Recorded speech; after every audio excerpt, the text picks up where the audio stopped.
నేను పెద్ద సనాతని, పెద్ద హిందువునిగా బలంగా నిలబడ్డాను, నేను హిందూ ధర్మం కోసం నిలబడతానని మాట్లాడుతున్నాడు. మన పిల్లల పేర్లు ఏంటి? మన పిల్లల పేర్లు ఏంటి?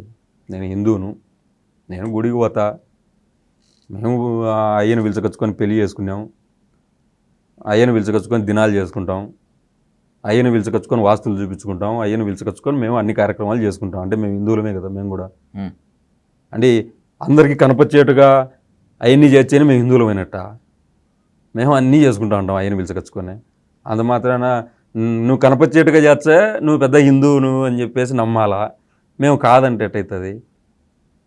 మన ఇంట్లో మన పిల్లల పేర్లు ఏంటి? ఫస్ట్ నేనేమంటానంటే, నువ్వు సనాతన ధర్మంలోకి చాలా గట్టిగా నిలబడాలి, బలంగా నిలబడుతున్నాను, బలంగా నిలబడ్డాను అని చెప్పే టైంలో మన ఇంటి నుంచి స్టార్ట్ కావాలంటున్నా.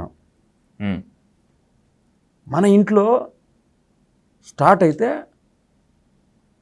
ఆటోమేటిక్గా నువ్వు జనాల్లోకి వెళ్ళేసరికి పవన్ కళ్యాణ్ అనే వ్యక్తి సనాతన ధర్మం కోసం ఇంట్లో వాళ్ళ పేర్లు కూడా మార్చేసి మొత్తం పూర్తిగా హిందూ ధర్మంలోకి వచ్చేసాడు అని చెప్పేసి నమ్ముతాం కదా.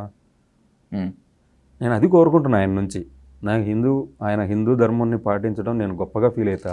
ఓకే, ఆయన హిందూ ధర్మాన్ని పాటించాలనే కోరుకుంటున్నా, హిందువుల కోసం మేలు చేయాలనే కోరుకుంటున్నా, హిందువులకు ఎక్కడ అన్యాయం జరిగినా ఆయన నిలబడాలనే కోరుకుంటున్నా. ఆయన హిందూ సంక్షేమం కోసం, హిందూ ధార్మికత కోసం పాటుపడాలని కోరుకుంటున్నా. హిందువుల కోసం ఆయన ఏ పని చేసినా కూడా నేను సమర్థిస్తా హిందువుల కోసం. కానీ మన ఇంటి నుంచి స్టార్ట్ చేయమని కోరుకుంటున్నా.